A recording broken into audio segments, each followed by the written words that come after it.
اؤمن بالحسد. مم. حسد عليا حسد انا، مذكور في القرآن. الحسد عليا انا كان جامد جدا يعني. روح ربنا يهدك، انت اللي كسبت النادي الاهلي. اتقلبت تاني يوم الصبح، دعوة خدتها ده عليك. ليلة خدت الدوري بالليل. ادعى عليا روح ربنا يهدك، انت اللي بتكسب النادي الاهلي. والله اتهددت الصبح الساعة 11. حسيت ان انت خدت عين. هي دي، انا ما كنتش مؤمن بالحاجات دي بعد اللي حصل ده. وبعد مين كده اللي قالها لك؟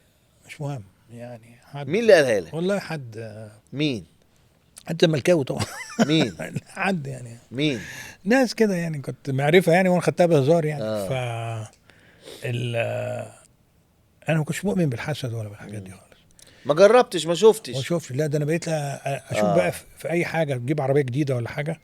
اتعلمت بقى ان انا لازم تفدي العربيه، لازم اللي بيركبك العربيه بتشتريها منه تفدي معاه وتدي له عينه، فاهم، تاكله من النفس اللي بتاع، وتدعي له ان ربنا يجيب له احسن مني وكده.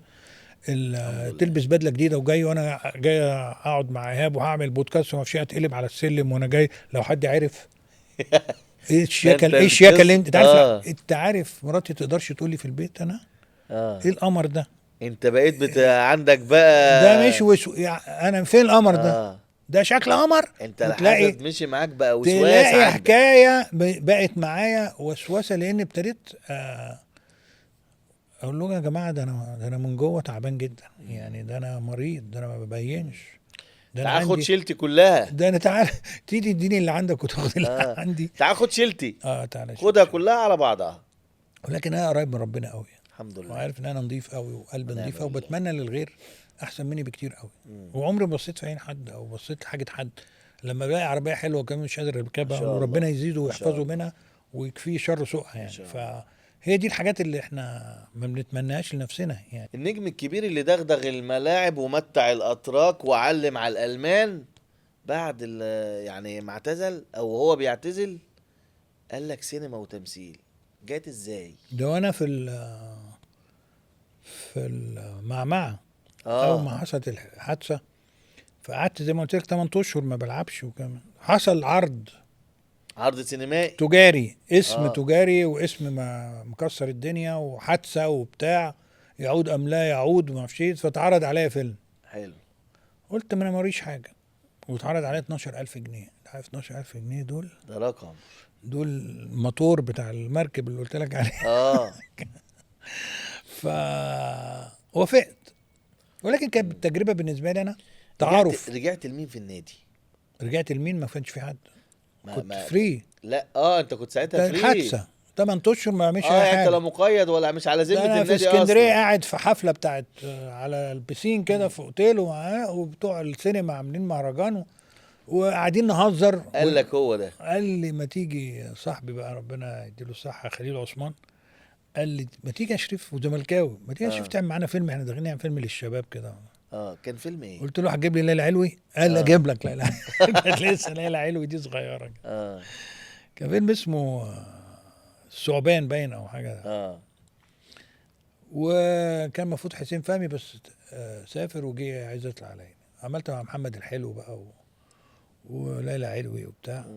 بس كان تعارف على الكاميرات وبتاع. وعملت دور لطيف شاب كده وما اعرفش ايه في المينا من الطلبه وكده. ورجعنا لعبنا تاني. لعبنا تاني، وسيبك من السينما وسيبك من كل ده.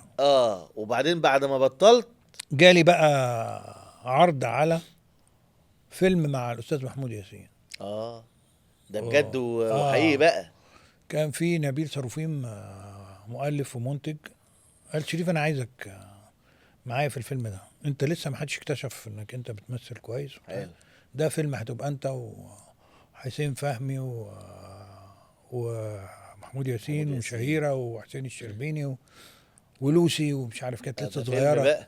فيلم بقى ومخدرات وبتاع وعودة الهارب ومش عارف ايه.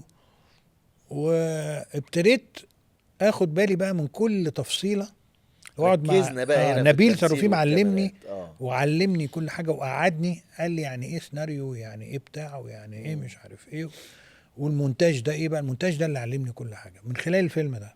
طلعت شكلا مش وحش. شافني ابراهيم عفيفي ده في الفيلم ده، قال انا عايزك معايا في فيلم اسمه قبضة الهلالي. بس ما كنتش جاي اعمل بقى ايه الضابط. كنت انا ويوسف منصور.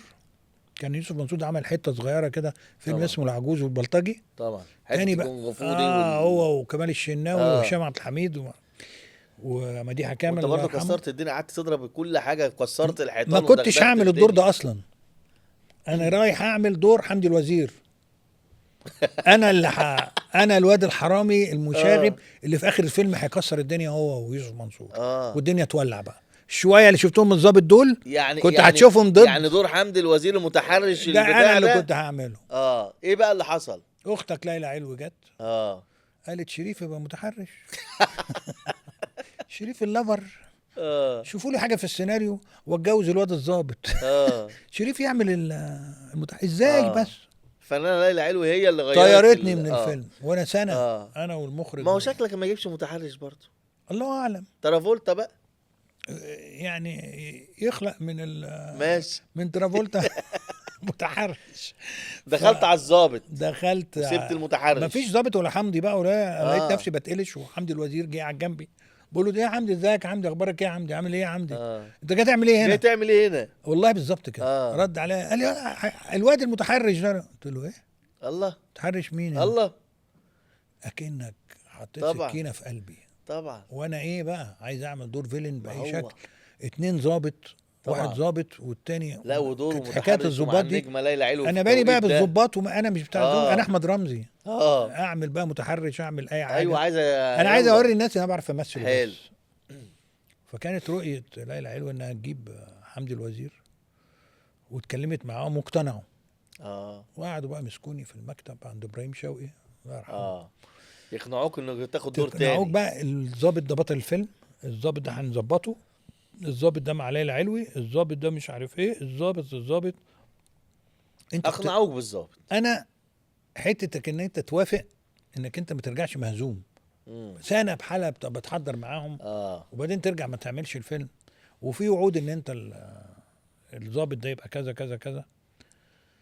دخلت عملت الفيلم وكان ايامها ايه الحرب الخليج قامت ومفيش فيلم بيتعمل غير الفيلم ده. فانك اسمك يتحط في فيلم لا زي ده. سبوت كبير قوي. لقيت انور عكاشة بيكلمني على ليالي الحلمية انهم ياخدوني برضو اشتغل معاهم. محمود ياسين قال لهم الراجل ده كويس بس ما شفتكش انا في ليالي الحلمية. ما انا ما عملتوش. ورحت وانا بصور الفيلم بتاع عبد التلاقي متضايق بقى وبعمل دور الظابط ده وانا قرفان. والله العظيم كنت عايز اضرب ليلى علوي بجد. قتلتيها ليه؟ ايوه ده كان من الغل اللي قلبي جوه. بقى مش طايقها. انت اللي ضيعتي دور الواد بطل الفيلم المتحرش ده.